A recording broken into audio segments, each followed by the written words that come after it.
இரவிலே வந்து தங்கி அதற்கு பிறகு மினாவிற்கு வந்து பெரிய ஷைத்தானிற்கு கல்லெறிந்து விட்டு முடியை கலைந்து நாம் புத்தாடைகளை அணிந்து மிக சந்தோஷமான முறையிலே அல்லாஹ்வுடைய அருளை நாம் அனுபவித்துக் கொண்டிருக்கின்றோம். அல்ஹம்துலில்லாஹ், அல்ஹம்துலில்லாஹ். 3 விஷயங்களை இன்ஷா அல்லாஹ் ஞாபகப்படுத்த வேண்டும். ஹஜ்ஜினுடைய அமல்கள் மிக முக்கியமான அமல்கள் நிறைவு பெற்றதற்கு பிறகு என்ன செய்ய வேண்டும்? குர்ஆனிலே அல்லாஹ் சொல்றான், ஹஜ்ஜினுடைய மிக முக்கியமான அந்த அமல் நிறைவாய் இன்ஷா அல்லாஹ் தவாஃப் ஜியாரா ஒன்று இருக்கிறது, அது முடிச்சு சொன்ன ஹஜ்ஜுடைய அமல். அதுக்கப்புறம் 2 நாட்கள் கல்லெறிவு. மிக மிக முக்கியமான அந்த அமல்கள் நம்மில் நிறைவு பெற்றிருக்கிறது. இந்த நேரத்திலே நாம் என்ன செய்ய வேண்டும் அதனை பற்றி. 2வது, கல்லெறியக்கூடிய நேரத்தில் 11வது நாளும் 12வது நாளும் எப்படி கல்லெறிய. 3வது, இன்ஷா அல்லாஹ் நாம் மக்காவிற்கு சென்று தவாஃபுல் ஜியாரத் அல்லது தவாஃபுல் இஃபாதா என்று சொல்லக்கூடிய அதை எப்படி செய்ய வேண்டும். இந்த 3 விஷயங்களை இந்த நேரத்தில் நாம் ஞாபகப்படுத்துவது மிக மிக அவசியமான ஒன்றாகிறது.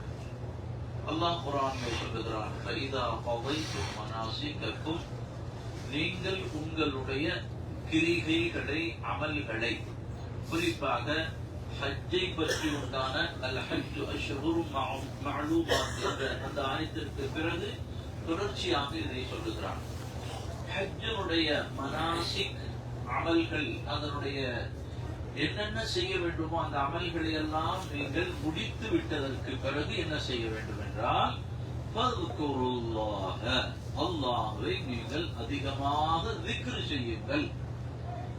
எப்படி திக்ர் செய்ய வேண்டும்? அல்லாஹ் அதை விளக்குகின்றான். ஃபذ்குருல்லாஹ கذிக்ரிக்கும் ஆபாஅக்கும், உங்களுடைய பெற்றோர்களை எவ்வாறு நீங்கள் அடிக்கடி ஞாபகம் செய்து அதை நினைத்துக் கொண்டிருக்கின்றீர்களோ அதை போன்று நீங்கள் அதிகமாக திக்ர் செய்ய வேண்டும். நம்ம மறைந்து விட்ட நம்முடைய பாப்பாவை பத்தியோ உமாவை பத்தியோ பேச ஆரம்பிச்சோம் சொன்னா அவ்வளவு நாம் சுவையோடு அவர்களுடைய நல்ல அமல்களை, நல்ல நினைவுகளை நாம் ஞாபகப்படுத்துவோம். ஒவ்வொருவரும் சொல்லிவிட்டு மேலும் சொல்லுகின்றான், அதனை விட அதிகமாக திக்ர் செய்ய வேண்டும்.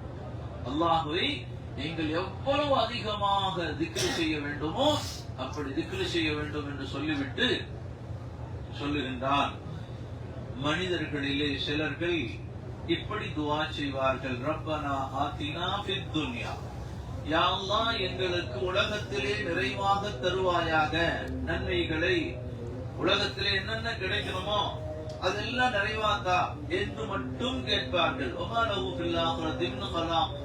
அவர்களுக்கு ஆகிரத்தில் எந்த ஒரு பங்கும் இல்லை. ஏன்னா துன்யா தான் கேட்டாங்க, துன்யா கிடைச்சிருச்சு, ஆகிரத் இல்ல.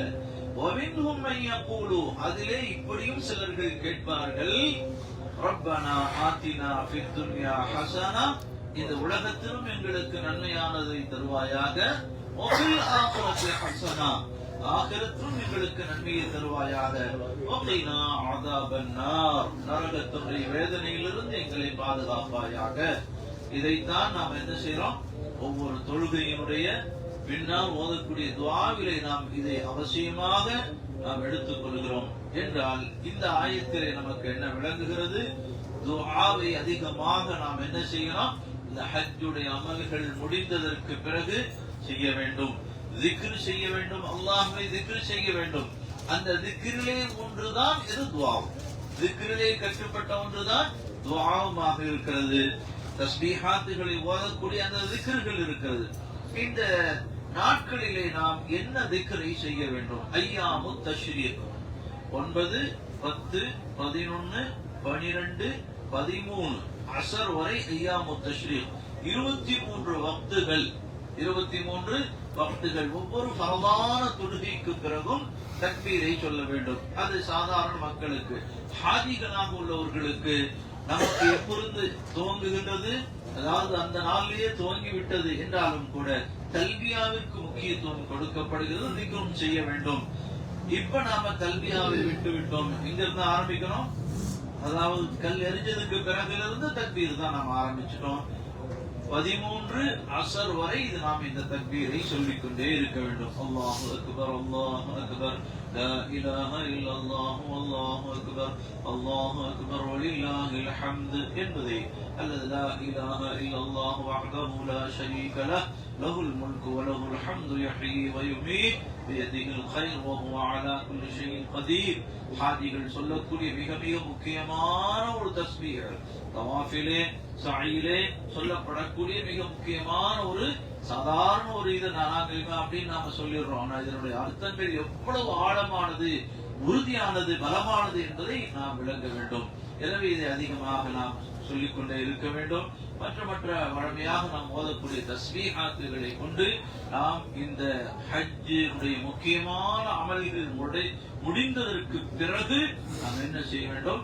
திக்ர் செஞ்சாதான் நம்ம ஹஜ்ஜு கபூலாகும். நாம செஞ்சு முடிச்சதற்கு பிறகு நம்முடைய வேலையை ஆரம்பிச்சிட்டோம் சொன்னா ஹஜ்ஜுக்கு என்ன ஆயிடாது, அதனுடைய கபூலாகும். அப்படி செஞ்சேன் இப்படி செஞ்சேன் எல்லாத்தையும் போன பேசி நான் என்ன செஞ்சேன், அரபாவுல போய் தங்கணும், மினாவுல தங்கணும், அப்புறம் முஸ்தலிஃபால வந்தோம் அப்படிங்கிற இந்த இது விஷயங்கள்லாம் சொல்ல வேண்டியதுதான். அதனுடைய அனுபவங்களை நாம் சொல்வது அது ஏற்றமானதுதான் என்றாலும் கூட அதையே நம்முடைய இந்த நாட்களிலே நம்ம எல்லாரிடத்திலும் பேசி நம்முடைய நேரங்களை கழிப்பதை விட அதிகமாக நாம் திக்ருகளை நாம் செய்வதற்கிறதே நம்முடைய ஹஜ் அல்லாஹ்விடத்திலே ஏற்றுக்கொள்ளப்படுவதற்குண்டான ஒரு காரணமாக இருக்கிறது. அதே போன்று நாம் அல்லாஹ்விடத்தில் இந்த நேரத்தில் அதிகமாக துஆ செய்யும் பொழுது உலகத்தை மட்டும் கேட்காதீங்க, ஆகிரத்தையும் கேளுங்க. நல்லா சொல்றான், சுயநலமா இருக்காதீங்க, பொதுநலமா இருங்க, ஆகிரத்தையும் கேளுங்க. ஏன்னா நாம் படைக்கப்பட்டது யாருக்காக, எதற்காக வேண்டித்தான்? ஆகிரத்திற்காக வேண்டித்தான். உலகத்துடைய எல்லா வஸ்துக்களும் மனிதனுக்காக வேண்டி படைக்கப்பட்டிருக்கிறது. ஆனால் மனிதன் ஆகிரத்திற்காக வேண்டி படைக்கப்பட்டிருக்கிறார் என்று கண்மணி ரசூலுல்லாஹி ஸல்லல்லாஹு அலைஹி வஸல்லம் அவர்கள் கூறுகின்றார்கள். எனவே ஆகிரத்துடைய சிந்தனையை நாம் அல்ஹம்துலில்லாஹ் இந்த அரஃபாவுடைய மைதானத்திலே தங்கிய பொழுதும் அதற்கு பிறகு இரவு நேரத்திலே சில சிரமங்கள் ஏற்பட்டது. அதையெல்லாம் நாம் பொறுத்து தியாகம் செய்து அதனை நாம் அனுபவித்தோம். அந்த பஸ்ல இருக்கக்கூடிய அந்த நிலைகள், அங்கிருந்து வெளியே வந்ததற்கு பிறகு உண்டான நிலைகள், முஸ்தலிஃபாவிலே நாம் அந்த சாதாரண அந்த கட்டாந்தரையிலே நாம் தூங்கிய அந்த நிலைகள், அதற்கு பிறகு உணவில்லாமல் பசியோடு அங்கே நாம் என்ன செய்ய கொஞ்சம் கிடைச்சாலும் கூட சில தியாகங்களை நாம் செய்தோம். அதற்கு பிறகு மினாவிற்கு வந்து அங்கே கல்லெறியக்கூடிய நேரத்திலே நமக்கு ஏற்பட்ட அந்த தியாகங்கள், சோதனைகள் இருக்கிறது. அதுதான் நம்முடைய ஹஜ்ஜுடைய அமலிலே மிக மிக முக்கியமான ஒரு அமல். ஆரம்பத்துல சொல்லிக்கிட்டே வந்தாங்க, நமக்கு இதெல்லாம் கஷ்டம் இல்ல, அங்க இருக்குது வாங்க அப்படின்னாங்க. உண்மையிலே நாம் என்ன செஞ்சோம்? அதனுடைய கஷ்டங்களை அனுபவித்தோம். அல்லாஹ் லேசாக்கினான். இன்னைக்கு எவ்வளவு கஷ்டத்தோடு வந்து ஒவ்வொருத்தரும் காணாம போயிட்டாங்க, போயிட்டாங்க. கடைசியில் வந்து எல்லாருமே வந்து சேர்ந்து அதற்கு பிறகு கொஞ்சம் தூக்கம் போட்டு குளிச்சுட்டு இப்ப புது மாப்பிள்ளை மாதிரி உட்கார்ந்து இருக்கோம். என்ன அங்க நடந்துச்சு அப்படிங்கறதுலாம் நம்முடைய நினைவுல இருந்து அப்படியே போய் அல்ஹம்துலில்லாஹ் அதற்கு கூட சொல்லும் பொழுது அதெல்லாம் இல்லம்மா ரொம்ப ஃப்ரெஷ்ஷா இருக்கிறாங்க. அவ்வளவு அழகான முறையில அல்லாஹ் தஆலா அந்த ஹஜ்ஜுடைய அமல்களை நமக்கு என்ன லேசாக ஆக்கினார். சில சிரமங்கள் ஏற்பட்டதுதான். மிக மிக முக்கியமான ஒரு அமல் இந்த இதுதான், அரஃபால தங்குறது. இதுல அல்லாஹ் தஆலா சில லேசாகவும் ஆக்கியிருக்கிறான், சில எளிமையான ஒரு நிலைகளையும் அல்லாஹ் தஆலா தந்திருக்கிறான். அதற்கு நாம் என்ன செய்யணும்? சுக்ரியா செய்ய வேண்டும். நமக்கு கிடைத்தவரை அல்லாஹ் தஆலா சில காரியங்களை எளிமையாக ஆக்கியிருக்கின்றார், லேசாக ஆக்கியிருக்கிறார், சில இதுகளை சிரமமாக ஆக்கியிருக்கிறார். அவைகளெல்லாம் பொறுத்து நாம் சகித்து அல்லாஹ்விடத்திலே கேட்போமே ஆனால் நிச்சயமாக இந்த ஹஜ் கபூல் ஆகுவதற்குண்டான ஒரு நிலையாக இருக்கிறது. இன்ஷா அல்லாஹ் இதை செய்யணும். ஹஜ் முடிச்சதற்கு பிறகு என்ன செய்யணும் சொல்லுங்க? திக்ர் செய்யணும். அப்புறம் அதிகமாக துஆக்களை செய்ய வேண்டும், சுக்ரியா செய்ய வேண்டும். அல்லாஹ் நாம பண காசை கொண்டு நாம இந்த ஹஜ் நமக்கு கிடைக்காது. எவ்வளவுதான் கோடி பணம் இருந்தாலும் கூட இந்த ஹஜ்ஜுடைய அமல் என்பது யாருக்கு அல்லாஹ் நாடி இருக்கின்றானோ அவர்களுக்கு தான் இது கிடைக்கும். அல்லாஹ் நமக்கு நாடினா அந்த ஹஜ்ஜுடைய அமல்களை நாம் நிறைவாக செய்திருக்கிறோம். எனவே அல்லாஹுக்கு அடிக்கடி நாம் என்ன செய்யணும்? நன்றி செலுத்திக் கொண்டே இருக்க வேண்டும். அல்ஹம்துலில்லாஹ் லக்கல் ஹம்து லக்கல் ஹம்து லக்கல் ஹம்து வலக்கல் ஷுக்ர் என்று நன்றி செலுத்திக் கொண்டே இருக்கிறோம். இப்ப அடுத்தது இன்ஷா அல்லாஹ் தவாஃபு ஸியாரா. நாஜாரங்க சொல்லுவாங்க அது எப்படி போறது என்ன அப்படிங்கறதுடைய அந்த விவரங்களை விரிவாக சொல்வார்கள். தவாஃபு ஸியாரா. இப்ப நாம ஹஜ்ஜுடைய அமலை எங்கிருந்து நாம் துவங்கினோம் அப்படின்னு சொன்னா நம்ம ரூம்ல இருந்து ஹஜ்ஜுடைய அமல காபத்துல்லா இருந்ததுல ஃபர்ஸ்ட் வந்த உடனே ஒரு தவாஃபுல் அதாவது புதும் என்று அந்த இருக்கக்கூடிய ஒரு இதை நம்ம செஞ்சோம். அது உம்ராவுடைய தான் நம்ம செஞ்சிட்டோம். உம்ராவையும் ஹஜ்ஜையும் நாம என்ன செஞ்சிருக்கோம்? தமத்துவாக செஞ்ச காரணத்தினால் உம்ராவை தனியாக நாம் செய்து இஹ்ராமை களைந்து விட்டு அதற்கு பிறகு நாம் தவாஃபுல் மற்ற நிறைய உம்ராக்கள் நாம் செய்தோம். ஆனால் ஹஜ்ஜுடைய அமல் அசல் இது எங்க இருந்து? நம்ம ரூம்ல இஹ்ராம் கட்டிட்டு என்ன செஞ்சோம்? அங்கிருந்து வெளியே வந்து காபத்துல்லாவுக்கு ஒன்னும் போகல. ஹஜ் அப்படின்னாவே காபா தான் நமக்கு ஞாபகம் வருது. ஹஜ்னாவே காபா தான் ஞாபகம் வருது. ஆனா ஒன்னும் காபாவுக்கே போகலையே. காபத்துல்லாவுக்கு போகாம இப்படி ஹஜ்? அதுதான் கடைசியில காபாவை நாம் என்ன செய்யணும்? தெரிவிக்கணும், தவாஃப் செய்யணும், சஹீ செய்து அதன் மூலம்தான் ஹஜ் நிறைவாக ஆகின்றது. அதற்கு பேர் தான் என்ன சொல்லப்படுகிறது? தவாஃபு ஸியாரா என்றும் சொல்லப்படுகிறது. இன்னொன்றும் தவாஃபுல் இஃபாதா. தவாஃபுல் இஃபாதா. இஃபாதா அப்படின்னு சொன்னா என்ன? குர்ஆன்ல அல்லாஹ் சொல்றான், வ உஃபவ்விது அம்ரி இலல்லாஹ். என்னுடைய எல்லா காரியங்களையும் அல்லாஹ்விடத்திலே ஒப்படைத்து விட்டேன் அப்படிங்கறதா இஃபாதா. ஹஜ்ஜில பல நேரங்களில் நமக்கு ஏற்பட்ட சிரமங்கள் தியாகங்களை எல்லாம் அல்லாஹுக்காக வேண்டி லப்பைக் அல்லாஹும்ம லப்பைக் என்பதை சொல்லிக்கொண்டு நாம் அல்லாஹ்விற்கு அடிபணிந்து இந்த அமல்களை எல்லாம் செய்தோம். எல்லா அமல்களையும் சொல்லி முடித்ததற்கு செய்து முடித்ததற்கு பிறகு இங்க என்ன செய்கிறோம்? என்னுடைய எல்லா காரியங்களையும் அல்லாஹ்விடத்திலே ஒப்படைத்து விட்டேன். எந்த காரியத்தை செய்தாலும் அல்லாஹ்வுக்காக வேண்டித்தான் நான் செய்வேன். துனியாவுக்காக வேண்டி, பெருமைக்காக வேண்டி, முகஸ்துதிக்காக வேண்டி, பாராட்டுவதற்காக வேண்டி நான் செய்ய மாட்டேன். எல்லாத்தையும் அல்லாஹ்விடத்திலே ஒப்படைத்து விட்டேன்.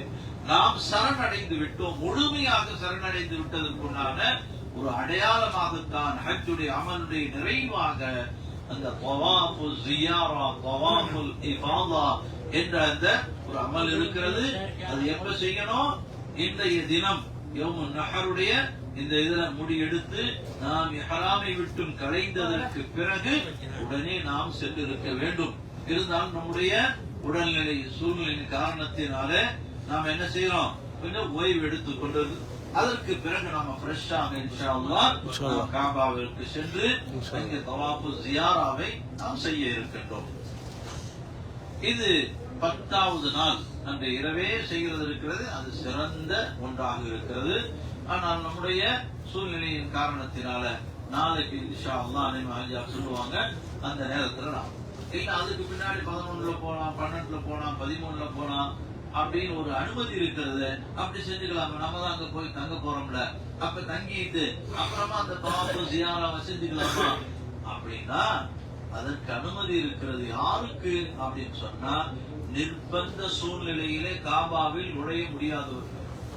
இப்ப பெண்களுக்கு மாதத்தீட்டு இருக்கிறது. இந்த நேரத்துல ஹஜ்ஜுடைய நேரத்துல அவங்களுக்கு வந்துருச்சு அந்த நிலைகள். அப்ப அரஃபாவுல அவங்க தங்கலாம், முஸ்தலிஃபாவுல இருக்கலாம், கல்லெறியலாம், இங்க மினாவுல வந்து தங்கலாம். இது எல்லாமே அந்த நிலையிலும் கூட அவர்களுக்கு அனுமதிக்கப்பட்டிருக்கிறது. ஆனால் அங்க காபாவில நுழைய முடியாது. மஸ்ஜிதுல் ஹராம் அல்லவா, எனவே பள்ளிக்குள் அவர்களுக்கு நுழைவதற்கு அனுமதி இல்லை. அதனால 10ல பார்க்கணும், 11ல பார்க்கணும், 12வதுல பார்க்கணும். அதுக்குள்ள அவங்க சுத்தமாயிட்டாங்கன்னா அவங்க என்ன செய்யணும்? அந்த இத அவர்களுக்காக வேண்டி சில சலுகைகள் கொடுக்கப்பட்டிருக்கிறத தவிர நாம அப்பவும் செய்யலாமே அப்படின்னு சொல்லி 11க்கு போகலாம், 12க்கு போகலாம், 13க்கு போகலாம் என்று நாம் அசட்டையாக அந்த அமல்களை நாம் என்ன செய்யக்கூடாது, தள்ளி போடக்கூடாது. சூட்டோட சூடா நாம என்ன செய்யணும், அதையே முடிச்சாதான் ஹஜ்ஜுடைய அமல் நமக்கு நிறைவாகும். அதற்கு பிறகு 2 நாட்கள் இன்ஷா அல்லாஹ் கல்லெறி.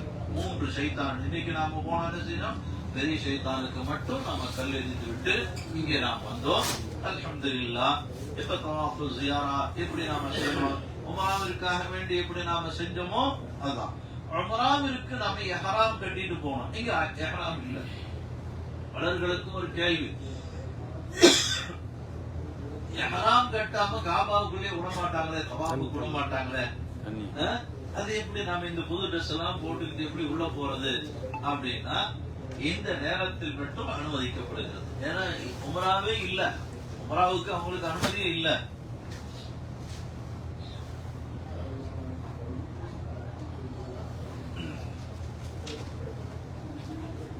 என்ற காரணத்தினால் அரசாங்கத்தின் சார்பிலே சாதாரண அந்த உடையுடன் நாம் தவாஃப் செய்வதற்கு அனுமதிக்கப்படுகிறது சில நாட்கள். அல்ஹம்துலில்லாஹ். அப்படி நாம 7 தவாஃபை செய்ததற்கு பிறகு சஅய் செய்ய வேண்டும். மகாம் இப்ராஹிமில அங்கு 2 ரக்அத் தொழுததற்கு பிறகு ஜம்சம் தண்ணீரை நாம் வயிறு நிரம்ப நாம் நல்ல முறையிலே நம்முடைய நிய்யத்தை வைத்து, என்றால் ஜம்சம் நீர் லிமா ஷுரிப பிஹி, எதற்காக வேண்டி குடிக்கப்படுகிறதோ அந்த நிய்யத்து நிறைவேறும் என்று நமக்கு சொல்லப்பட்டிருக்கிறது. நாம் நிறைவாக அந்த தண்ணீரை குடிக்கக்கூடிய வாக்கியம் எவ்வளவு முட்டை குடிக்க முடியுமோ அந்த அளவுக்கு நாம் என்ன செய்யணும், அந்த தவாஃபை முடித்து விட்டு ஜம்சம் நீரை நாம் பருகிவிட்டு சஅயிற்கு சென்று அங்கே 7 தவாஃபுகளை இந்த பக்கம் போய் இப்படி வந்தா 2 இது, அந்த முறையில நாம் இன்ஷா அல்லாஹ் அதை முடித்து விட்டு நாம் இந்த இடத்திற்கு வருகின்றோம். அப்படி வந்ததற்கு பிறகு நாம் என்ன செய்யறோம், 2 நாளும் கல்லெறியும். 3 ஷைத்தானுக்கும் கல்லெறியும். இந்த கல் எறிவது 7 கற்களை, 7 கற்களை நாம முஸ்தலிஃபாவில எடுத்துட்டு வந்தோம். இந்த 7 கற்களையும் எரிகின்ற பொழுது தக்பீர் சொல்ல வேண்டும். அல்லாஹு அக்பர், அல்லாஹு அக்பர், அல்லாஹு அக்பர்னு சொல்லுங்க போதும். அல்ல அல்லாஹு அக்பர், அல்லாஹு அக்பர், லா இலாஹ இல்லல்லாஹு, அல்லாஹு அக்பர், அல்லாஹு அக்பர் வலில்லாஹில் ஹம்து இப்படிங்கறத சொல்லலாம். எவ்வளவு அதிகமாகவோ குறைவாகவோ குறைந்தபட்சம் என்ன செய்யணும், அல்லாஹு அக்பர் என்று நாம் தக்பீரை சொல்லி ஷைத்தானை நம்மை விட்டு விரட்டுவதற்கு, ஷைத்தானை நம்முடைய உள்ளத்திலிருந்து நம்முடைய வாழ்க்கையிலே நம்மை கெடுப்பதற்கு முயற்சி செய்து கொண்டே இருக்கிறான். அவன் வேலை அதுதான். அவனை நம்மை விட்டும் தூரமாக்கக்கூடிய அந்த எண்ணத்திலே ஷைத்தானை விட்டும் நாம் என்ன செய்யணும், தூரமாக வேண்டும். அவனை விட்டும் நாம் பாதுகாவல் தேடக்கூடிய அந்த வகையிலே நாம் என்ன செய்யணும், முதல் ஷைத்தானுக்கு கல்லெறிகின்ற நேரத்திலே சொல்லப்படுகின்றது, அதனுடைய இடத்திலே இடதுபுறமாக வந்துவிட வேண்டும். இடதுபுறமாக கொஞ்சம் அங்கிருந்து அப்படி இடதுபுறமா, இன்னைக்கு நாம அப்படித்தான் இடதுபுறமா தான் நம்ம வந்து கல்லெறிஞ்சோம். இடதுபுறமாக வந்ததற்கு பிறகு அங்கிருந்து என்ன செய்யலாம், 7 கற்களை எழுந்துவிடும். அங்கு எரிந்ததற்கு பிறகு நம்ம துவா செய்யலாம். இடத்துல என்ன செய்யலாம், அந்த இடத்துல முடிந்தால் நாம எந்த அளவுக்கு அதிகமாக துவா செய்ய முடியுமோ, குறைந்தபட்சமோ அந்த இடத்துல துவா செய்யறதுக்கு அனுமதி இருக்கிறது. 2வது ஷைத்தானுக்கு வந்ததற்கு பிறகு வலதுபுறமாக அங்கிருந்து 7 இடம் இருக்கல்லவா, அங்கிருந்து வரக்கூடிய வலதுபுறமாக நின்று அந்த கல் எறிவது அது ரொம்ப முஸ்தஹப்பாக இருக்கிறது என்றும் கிதாபிலே நமக்கு சொல்லப்பட்டிருக்கின்றது. அங்கும் எரிந்து விட்டு துவா செய்யலாம். அங்கும் எரிந்து விட்டு என்ன செய்யலாம், நாம துவா செய்யலாம். 3வது பெரிய ஷைத்தானுக்கு கல் எறிந்ததற்கு பிறகு நாம் என்ன செய்யக்கூடாது, அங்க துவா செய்யக்கூடாது. அங்கிருந்து நேராக வந்துவிட வேண்டும். அங்கிருந்து நாம் நேராக வந்துவிட வேண்டும். இதே போன்றுதான் அடுத்த நாள் 12வது நாளும் என்ன செய்ய வேண்டும், செய்ய வேண்டும். இந்த இது என்ன செய்யணும், ஜவாலுக்கு பிறகு இந்த கல்லை எறிவதுதான் ரொம்ப ஏற்றமானது என்று சொல்லப்பட்டிருந்தாலும் மக்களுடைய கூட்ட நெரிசல்கள் இவைகளை எல்லாம் வைத்து நமக்கு அதற்கு முன்னதாகவும் கல் எறிவதற்குண்டான அனுமதியை கொடுக்கப்பட்டிருக்கின்றது. காலத்தினுடைய சூழ்நிலைகள், மனிதர்களுடைய பலகீனங்கள், இவைகளெல்லாம் வைத்து நமக்கு என்ன செய்யப்படுகின்றது? ஷரியத்துடைய சட்டங்களிலே சில சலுகைகள் நமக்கு தரப்படுகின்றது. எனவே நமக்கு எப்படி எந்த நேரத்திலே செல்ல வேண்டும் என்று முடிவு செய்யப்பட்டிருக்கின்றதோ அதிலே நாம் முடிவோடு இருக்க வேண்டும். அதுல எந்த ஒரு குழப்பத்தையும் நாம் என்ன செய்வோம்? இல்ல சவாலுதான் அப்படித்தானே இருக்குது, இல்ல இல்ல, அதற்கும் அனுமதி இருக்கிறது. அப்படி செய்வதுதான் அது சிறந்த ஒன்றாக இருக்கிறது.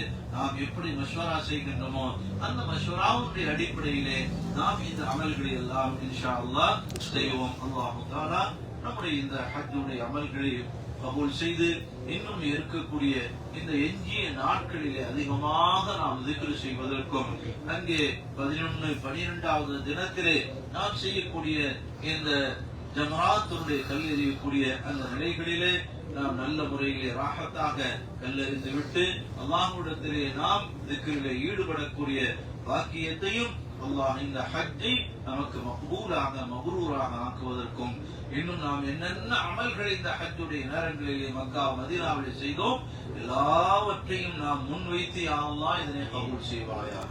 நமக்கு என்ன செய்யணும்? எல்லா நேரத்திலும் யா அல்லாஹ் நம்ம இப்படி எல்லாம் செஞ்சிட்டோம் கபூல் ஆயிருமா? இல்ல, அல்லாஹ்விடத்துல அழுகணும். பெரியார்கள் சொல்லுவார்கள் 6 மாத காலங்கள் என்ன செய்வாங்க? இத கபூலாகணும் கபூலாகணும்னு என்ன செய்வாங்க? துஆ செஞ்சுக்கிட்டே இருப்பாங்க என்று நமக்கு சொல்லப்படுகின்றது. எனவே நாம ஹஜ்ஜ நாம செஞ்சிட்டோம், அல்லாஹ் ஏற்றுக்கொண்டு விட்டான் என்று நிம்மதியோடு இருக்கக்கூடாது. அல்லாஹ்விடத்திலே பயத்தோடு யா அல்லாஹ் என்னுடைய ஹஜ்ஜை நீ ஏற்றுக்கொண்டே எனக்கு தெரியல, ஆனா நீ ஏற்றுக்கொள்வாய் என்ற நான் நம்பிக்கையோடு இருக்கிறேன் என்று அல்லாஹ்விடத்திலே மன்றாடி மன்றாடி அல்லாஹ்விடத்திலே நம்முடைய துஆவை நம்முடைய அமல்களை எல்லாம் கபூல் செய்ய வேண்டும் என்று அல்லாஹ்விடத்திலே மன்றாடி கொண்டே இருக்க வேண்டும். அல்லாஹ் தஆலா நம்முடைய இந்த அமல்களை எல்லாம் கபூல் செய்து நாம் நல்ல முறையிலே தாயகம் திரும்புவதற்கு வல்லவன் தௌஃபீக் செய்வானாக. ஆமீன். ஆகிர் தஅவானா அல்ஹம்துலில்லாஹி ரப்பில் ஆலமீன். அஸ்ஸலாமு அலைக்கும் வரஹ்மத்துல்லாஹி தஆலா வபரகாத்துஹு.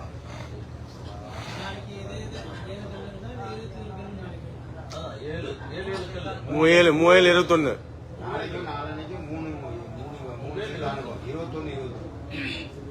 அஸ்ஸலாமு அலைக்கும் வரஹ்மத்துல்லாஹி வபரகாத்துஹு.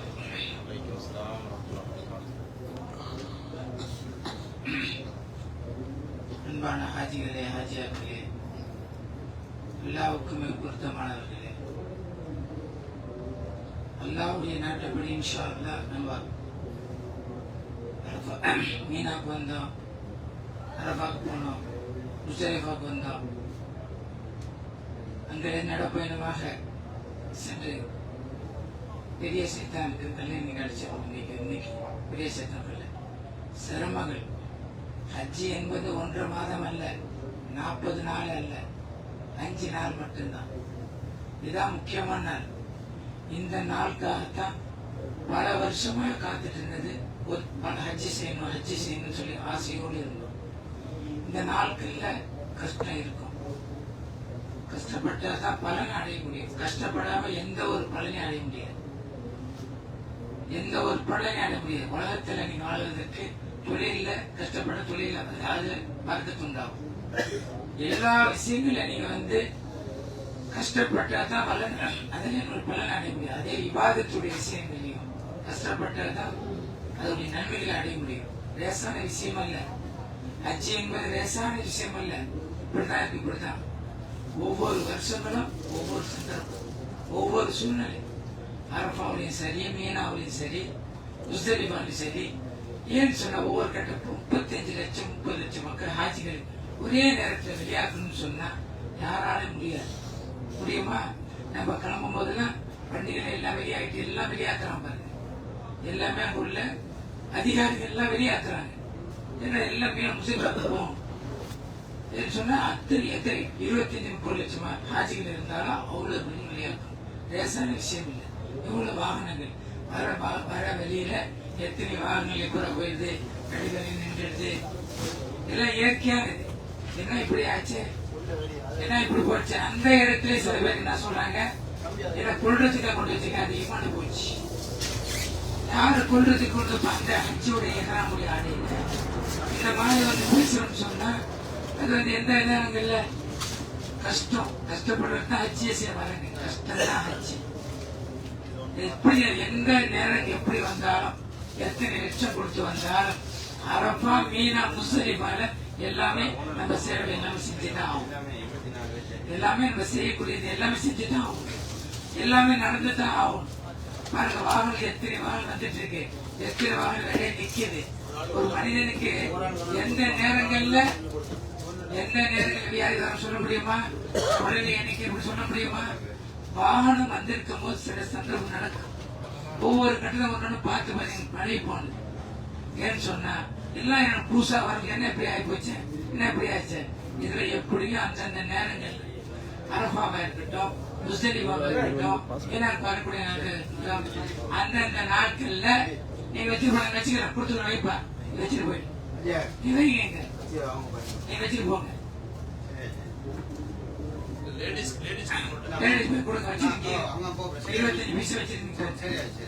எந்தெந்த நேரங்கள்ல எது நடக்கும் அந்த கவர்மெண்ட் நடக்கும். போன வருஷத்துல எங்களுக்கு இதே சந்தோஷம். அரபாக்கு 9 இரவு ஃபஜ்ர் வரையும் வண்டி வரல.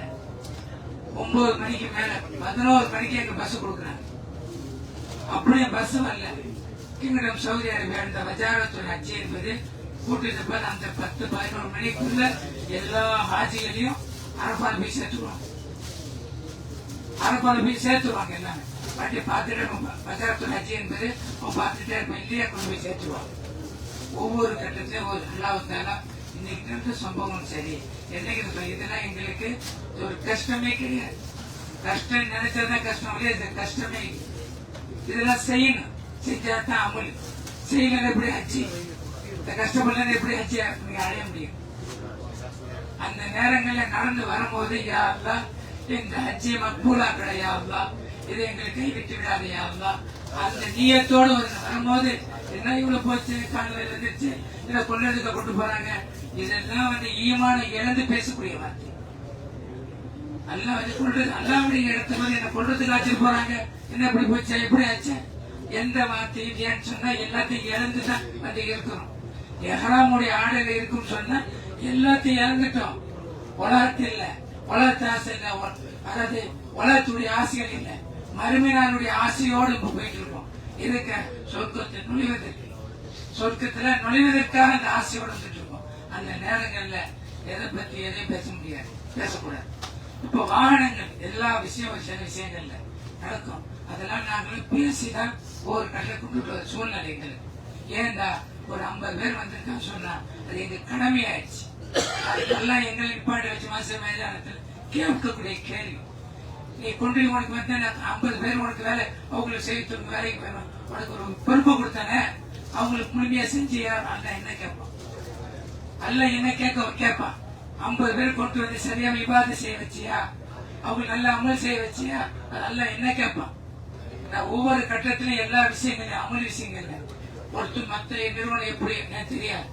நான் வந்துட்டா என்னுடைய ஹாஜிகள் துணை என் குடும்பம் நல்லா எனக்கு கொடுத்தது. அது அவங்க 1 மாசம் இருக்கிற வரை என் குடும்பத்தோடு சேர்ந்துடும்.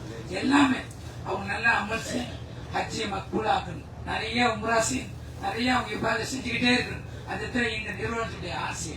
இப்போ எப்பவுமே ஹாஜிகள் எந்த வருஷம் வந்தாலும் இதுக்கு முன்னாடி வந்த ஹாஜிகள்லாம் இருக்காங்க. எங்க ஊர்ல போய் கேட்கலாம், சொய்பாஜர் என்ன செய்வாரு. ஒவ்வொரு கட்டத்திலையும் நாங்க இப்படிதான் செய்வோம், ஒவ்வொரு கட்டத்திலையும் இப்படிதான் செய்வோம். இதுவரை கொண்டு வந்தோம். ஏன்னு சொன்னா ஒரு குடும்பம் எல்லாத்தையும் நான் பேசக்கூடிய வார்த்தைகள் சில பேருக்கு மனம் பிடிக்காம கூட இருக்கலாம். எல்லாத்தையும் ஒரே கண்ணோட்டம் தான் நாங்க பாக்கிறோம், எல்லாத்தையும் ஒரே கண்ணோட்டம் தான். இவங்களுக்கு கூட இவங்களுக்கு குறைச்சி அப்படின்னு இல்லை. ஒரு கூட்டாக போகும்போது ஒண்ணுக்கு ஒண்ணு முன்ன போகும்போது பின்னாடி அவங்க பார்த்துக்கிட்டு வந்தா தான் அந்த குரூப்புகள் அடைய முடியும். பிரிஞ்சு போட்டா எவ்வளவு கஷ்டம், பிரிஞ்சு போச்சுன்னா தேடி அடைய முடியாது. ஒன்னா சேர்க்கறதுக்கு அவ்வளவு கஷ்டம். சின்ன இடம் இல்ல இது.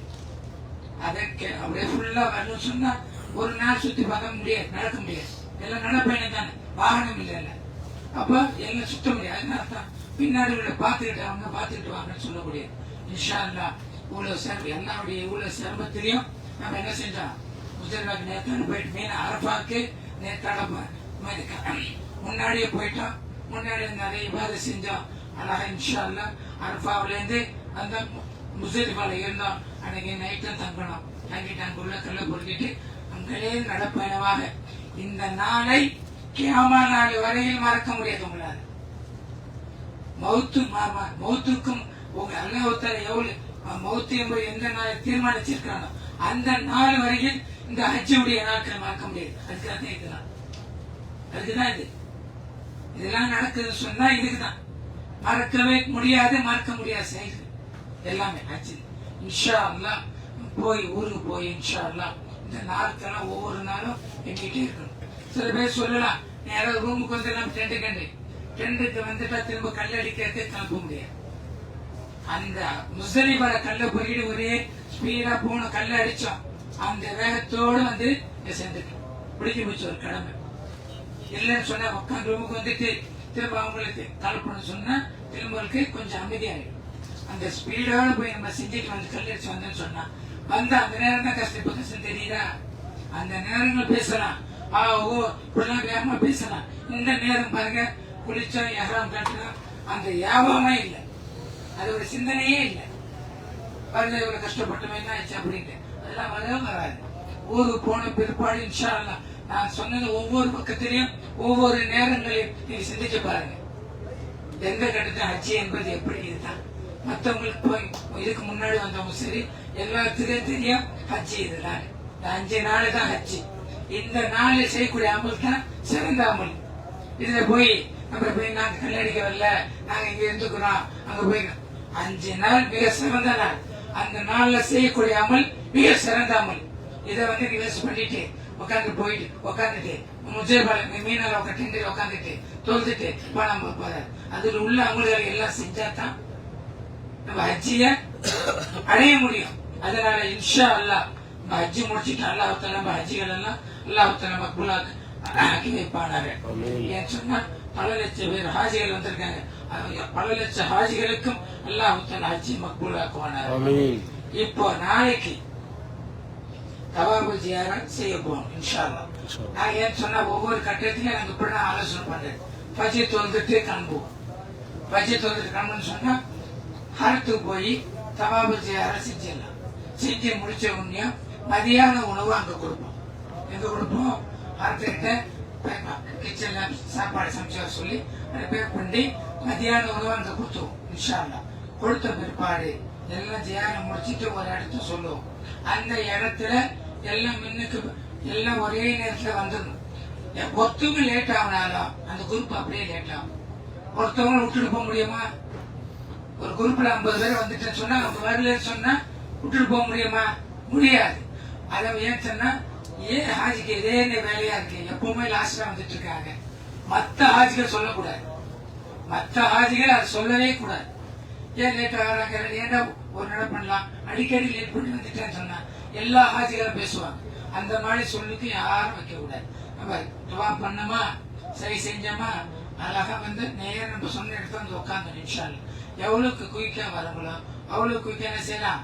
நம்ம போய் அஜித் சொன்னது போல ஜவால் டைமுக்கு நம்ம போய் கல்லடிப்போம். கரெக்டா அந்த டைமுக்கு தான் அவங்க போவாங்க. அதை தாண்டி 1:30 ஆயிடும், 1 மணி ஆயிடும். அப்படி அதுக்கு பிற்பாடு நம்ம கல்லை அடிச்சுட்டு ஏன் சொன்னா இங்கிலேருந்து இந்த பாலத்துக்கு போகணும், பாலத்துல பஸ் பிடிக்கணும், பஸ்ஸுக்குள்ள காசு கொடுக்கணும். அங்கிலேருந்து போனோம்னா ஹரத்துக்கு போயிடுவாங்க. ஹரத்துக்கு போயிட்டு இன்ஷா அல்லாஹ் அங்கிலேருந்து நேரா அஜீஜியா, அதாவது சைத்தான் கல்லடிக்கக்கூடிய இடம் இருக்குல்ல, அந்த இடத்துக்கு ஒரு 1 கிலோமீட்டர் 1/2 கிலோமீட்டர் பக்கத்துல இறக்கி விடும். வண்டி எந்த அளவுக்கு நெருங்க போவோமோ அந்த அளவுக்கு நெருங்கி கொண்டு போயிடலாம். அங்கிலேருந்து போய் இன்ஷா அல்லாஹ் கல்ல அடிச்சுட்டு திரும்பவும் நம்ம வந்து சேர்ந்துடலாம். அப்படி செய்யறதுனால நமக்கு ஒரு நடை கரையுது, 2 நடையும் குறைக்கல. இருந்தாக்கா கல்லடிக்க போகணும், திரும்ப கல்லடிச்சு வரணும். இப்ப இங்க இருந்துட்டு இங்க இருந்து ஹரத்துக்கு போறோம், தவாப் செய்யறோம், சரி செய்யறோம், கல்ல அடிக்கிறோம், மீனாட்டுக்கு வந்துடும். இதான் நாளைக்கு உள்ள ப்ரோக்ராம். முடியாதவங்க மட்டும்தான் இருக்கலாம். எல்லாமே எனக்கு முடியல அவங்க முடியல அப்படின்னு சொல்லிக்கலாம், அதெல்லாம் சட்டம் கிடையாது. எல்லாமே செய்யக்கூடிய அமல்கள் அந்தந்த நாட்கள்ல செஞ்சாதான் அது சிறந்ததாகும். போயிட்டு நீ செஞ்சுக்கலாமே நாளைக்கு செஞ்சுக்கலாமே அப்படின்னு போய் அந்த மனநிலை மாறிச்சுன்னு சொன்னா அந்த அந்த அமலுக்கு ஒரு சிறப்பு கிடையாது. முடியாதவங்களுக்கு எல்லாம் சலுகையா இருக்கு, எல்லா சலுகையா இருக்கு. இப்ப இத்தனை பாருங்க, எங்கிலேருந்து ஒரு 10 கிலோமீட்டர் நடந்திருப்போம். எப்படி நடந்தோம் அதெல்லாம் இன்னைக்கு நினைக்க மாட்டோம். நாளைக்கு நாள் மறுநாள் உட்காந்து தனிமையில உட்காந்து பாருங்க, எப்படி 3 கிலோமீட்டர் நடந்தோம், எப்படி எல்லாம் இந்த அமல் செஞ்சோம், எப்படி சைத்தான் கல்லறைக்கு வந்தோம். இதெல்லாம் நம்ம சிந்திக்கும் போது ஒவ்வொரு நேரமும் நமக்கே ஒரு சந்தோஷம் வரும், நமக்கு ஒரு சந்தோஷம் ஏற்படும். அதனால இன்ஷா அல்லாஹ் நாளைக்கு யாரெல்லாம் கிளம்புறாங்க இன்ஷா அல்லாஹ் அப்படியே ஃபஜ்ர் தொழுதுட்டு ஒன்னா வந்துருந்தீங்க. இங்க ஃபஜ்ர் தொழுதுட்டு எல்லாம் ஒன்னா போவோம் இன்ஷா அல்லாஹ். அதே போல உங்க குடும்பத்துல உள்ளவங்க இப்ப முடியாத இருக்காங்க, அவங்க கல்லறிக்கு போகணும், அவங்க கல்லறி போக முடியாது, 2 தான் இருக்காங்க, அவங்கள்ட்ட நீங்க பொறுப்பு வாங்கிக்கலாம். அவங்க கல்லையும் வாங்கிக்கிட்டு ஆற்றுக்கு போய் நம்ம தவாப செஞ்சுட்டு திரும்பவும் போய் கல்லடிக்கணும். முடியாதவங்களுக்கு தான், முடியறவங்கள சென்றுதான் கல்லடிக்கணும். முடியாதவங்களுக்கு மட்டும்தான் சட்டம், முடியறவங்களுக்கு எல்லாம் எல்லாமே போய் சைத்தான கல்லடிக்கக்கூடிய அந்தந்த 3 நாளைக்கு 3 சைத்தானுக்கு அடிக்கணும். பிற பயணம்ல 12 சைத்தானுக்கு கல்லடிக்கணும். எல்லாம் நடப்பயணமாக சென்று அடிக்கிறது சிறந்தது. பொறுப்பு கொடுக்கறது முடியாதவங்களுக்கு மட்டும்தான். எல்லாமே இவங்களுக்கு எனக்கு அடிச்சு அது வந்து சோம்பேறித்தனப்பட்டு செய்யக்கூடாது. நம்ம ஒரு கஷ்டம் நல்லா கொடுக்கறான்னு சொன்னா நம்ம தகுதிக்கு உள்ளதான் கொடுப்போம். தகுதி மீறி நல்லா கொடுக்கறதே இல்லை. தகுதியை மீறி எந்த கஷ்டமும் நல்லா கொடுக்கறது இல்லை. நமக்கு என்ன கஷ்டம், என்ன தகுதி இருக்கோ அதுக்கு தான் கஷ்டம் கொடுக்கணும், அதுக்கு மீறி கொடுக்கறது இல்லை. அதனால இந்த 5 நாள் சிறந்த அமல். இந்த அமல்களை நீங்க செஞ்சாதான் முழுமையான ஆச்சு. இந்த 5 நாள் 1 மாசம் 40 நாள் 50 நாள் இந்த இதெல்லாம் தவாப் செய்யலாம், உம்ரா செய்யலாம், நிறைய தவாப் செய்யலாம். இதுதான் ஹஜ்ஜுடைய மிக முக்கியமான இந்த 5 நாள் சிறப்பா செய்வோம் இன்ஷா அல்லாஹ். நாளைக்கு மொத்தமா எல்லாம் வந்துருங்க இன்ஷா அல்லாஹ். காலையில் ஃபஜ்ர் தொழுது கிளம்பணும். லேட்டு படுத்துனா வெயில் ஆயிடும். தவாப் செஞ்சுட்டு அங்க கொஞ்சம் உட்காரணும், அங்க கொஞ்சம் உட்காருக்கலாம். இங்களே வண்டி பிடிக்க வண்டி எப்படி வாகனம் வருது தெரியாது. வெயில் ஆயிடுச்சு சொன்னா கஷ்டம். வெயிலுக்கு முன்னாடி போயிட்டேன்னு சொன்னேன், இங்கேயே வெயிலுக்கு முன்னாடி வண்டி அடிச்சு இன்ஷா அல்லாஹ் நாளைக்கு 2 ப்ரோக்ராம் பண்ணி வச்சிருக்கோம் இன்ஷா அல்லாஹ். அடிச்சுட்டு ட்ரெயின்ல கொண்டு வந்துடலான்ட்டு ஒரு மசூரா பண்ணிருக்கோம். அது முடியாத பட்சத்துக்கு இல்லைன்னு சொன்னா நம்ம நடப்பயணமாக நடந்து வந்துடலாம் அப்படின்னு சொல்லிட்டு. ஏன்னு சொன்னா ஆஜார் சொல்லிலேயே சில பேர் சொல்லுவாங்க, எங்களுக்கு ஹாஜிகளுக்கு கஷ்டம் கொடுக்க கூடாதுன்னு சொல்லித்தான் எங்களுடைய ஆசை. ஏன்னா சில சமயங்கள்ல அமைதுன்னு சொன்னா அதெல்லாம் நம்ம உள்வாங்கித்தான் ஆக வேண்டிய சூழ்நிலை. அதனால இன்ஷா அல்லாஹ் நான் செய்வோம் இன்ஷா அல்லாஹ். அடுத்தடுத்த கட்டங்களுக்கு போயிட்டு வந்தோம்யா ஒன்னா ஒரு நாள் முழுமையா இருக்கும். அந்த ஒரு நாள் நிறைய திக்கு செய்யுங்க.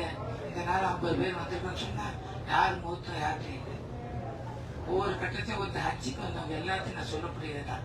இந்த 50 பேர் இருக்கோம், இன்னைக்கு எல்லாம் போட்டோ வச்சிருக்கோம், வீடியோ இருக்கு, எல்லாமே இருக்கும். ஒன்னொன்னு பார்க்கும்போது ஒவ்வொரு கட்டத்திலும் ஒரு ஹாஜிகள் செஞ்சு பார்க்கும்போது எங்களுக்கு மனசு அந்த அளவுக்கு கஷ்டமா இருக்கு.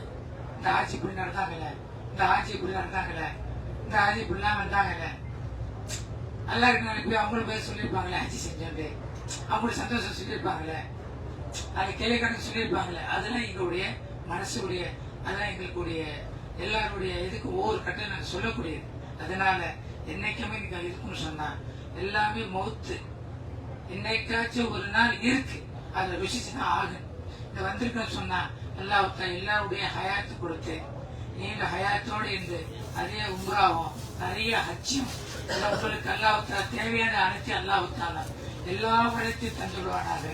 ஆகிதாவானா அல்ஹம்துலில்லாஹி ரப்பில் ஆலமீன். அஸ்ஸலாமு அலைக்கும் வரஹ்மத்துல்லாஹி வபரகாத்துஹு.